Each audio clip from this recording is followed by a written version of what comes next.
You're face to face with a warrior who doesn't feel pain, shows no fear of death, and fights with the strength of a wild bear. Most people think they understand Viking warfare. They imagine bearded men with axes charging across battlefields, shouting war cries. But berserkers were something entirely different. These weren't just fierce warriors, they were men who transformed themselves into something barely human. Something so terrifying that entire armies would break and run at the sight of them. I'm going to show you exactly why you wouldn't last more than a few seconds against one of these legendary warriors. We'll explore their mysterious transformation rituals, their superhuman combat abilities, and the documented battles where they turn the tide of war through sheer, unstoppable fury. Let's start with what made a berserker so utterly deadly in combat. The word itself comes from the Old Norse berserker, which literally means bear shirt or bear shirt. According to the 13th century historian Snorri Sturluson, berserkers rushed forwards without armour, were as mad as dogs or wolves, bit their shields and were strong as bears or wild oxen, and killed people at a blow, but neither fire nor iron told upon them. Think about that for a moment. Warriors who fought without armour yet seemed invulnerable to weapons. Men who displayed the strength of wild animals and could kill with a single blow. This wasn't poetic exaggeration. This was how contemporary witnesses described these terrifying fighters. The key to their deadliness lay in something called berserker gang, the berserker's rage. This was a trance-like state of fury that transformed ordinary warriors into something resembling wild beasts. Once a berserker entered this state, they became almost unstoppable. They would howl like wolves, foam at the mouth and gnaw at their shields. Their eyes would roll back, and they would make sounds that witnesses described as inhuman. But here's what made them truly dangerous in combat. In this frenzied state, berserkers seemed to feel no pain. Wounds that would drop a normal warrior barely slowed them down. They would continue fighting with arrows sticking out of their bodies, with deep gashes that should have been fatal. Contemporary accounts describe berserkers shrugging off sword strikes that would have killed 3 ordinary men. Their physical strength in this state was legendary. The sagas tell us they could snap spear shafts with their bare hands, crush shields, and throw grown men around like children. They moved with supernatural speed and aggression, attacking with such ferocity that opponents often froze in terror. Many enemies died not from superior skill, but from the sheer psychological shock of facing something that seemed more beast than man. Now, you might be wondering how they achieved this transformation. The mystery of how berserkers entered their frenzied state has puzzled historians for centuries. Some theories suggest they consumed psychoactive substances like the hallucinogenic mushroom Amanita muscaria or the potent plant henbane. These substances could cause hallucinations, aggressive behaviour, and a dramatically reduced sensitivity to pain. Henbane in particular could be smoked, eaten, brewed in beer, or used as an ointment.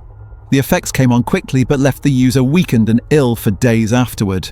This matches historical accounts of berserkers who were described as being as weak as infants after their battle rage subsided. But drugs alone don't explain the berserker phenomenon. These warriors belonged to cults devoted to Odin, the Norse god of war and death. They practiced shamanic rituals designed to channel animal spirits, particularly those of bears and wolves. Through these ceremonies, they would enter a dissociative state that replaced their human consciousness with something wild and predatory. Archaeological evidence supports the reality of these practices. The 6th century Torslunda plates found in Sweden depict warriors wearing animal masks and pelts, showing Odin alongside what appears to be a berserker in wolf or bear skin. These expensive metalwork pieces prove that berserker traditions were important enough to be commemorated in high-status artifacts.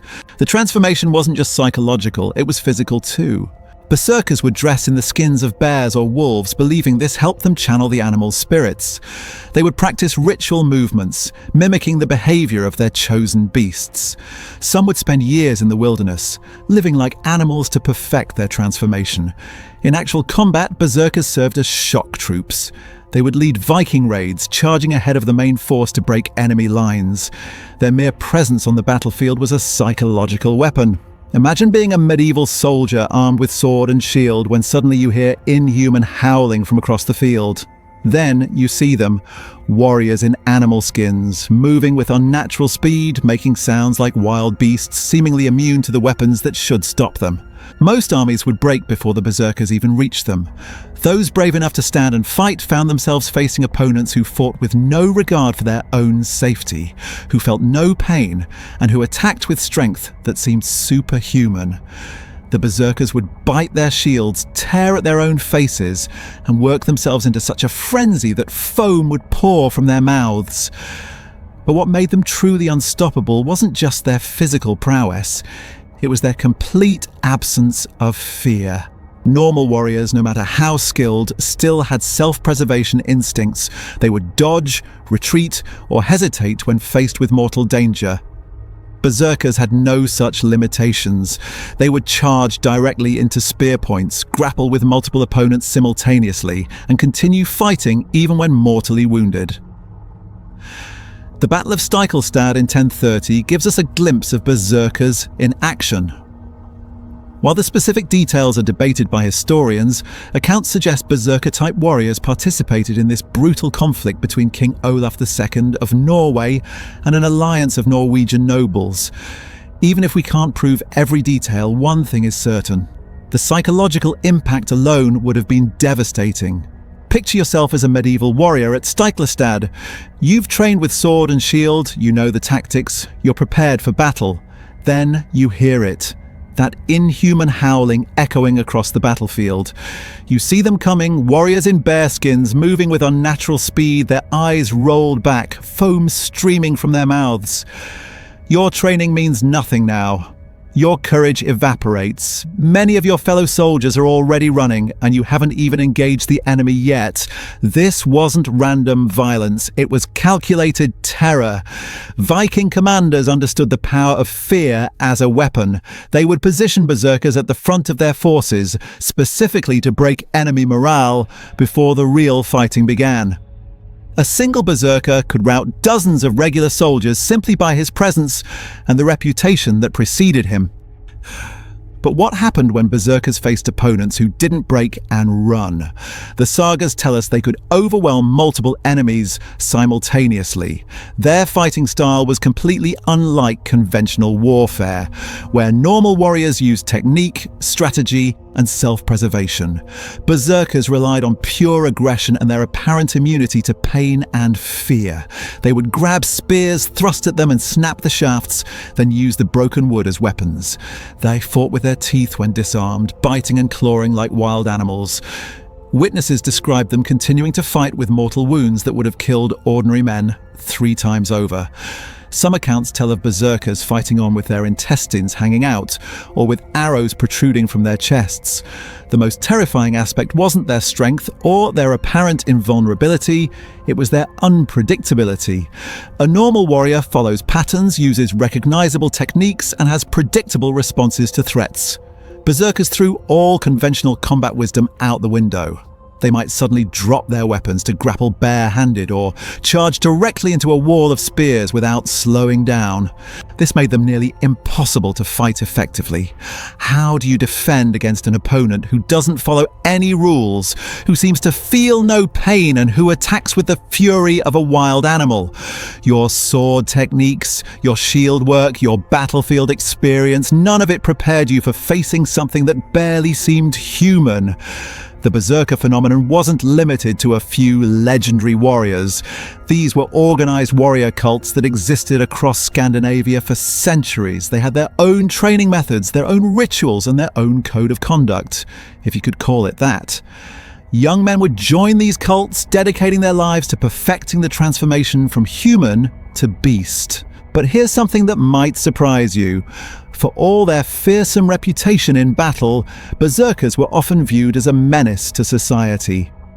When not fighting wars, they had a tendency to terrorize local communities. The sagas frequently portray them as villains who raped and murdered at will. They were, quite literally, men who had trained themselves to abandon their humanity. This is why berserkers eventually disappeared from history. By the 11th century, Christian influence was growing in Scandinavia, and settled societies had no tolerance for roving bands of warriors who couldn't control their violent impulses. Jarl Eirik Hakonason of Norway outlawed berserkers in the 11th century. The practice of going berserk was criminalized in Icelandic law by the 13th century.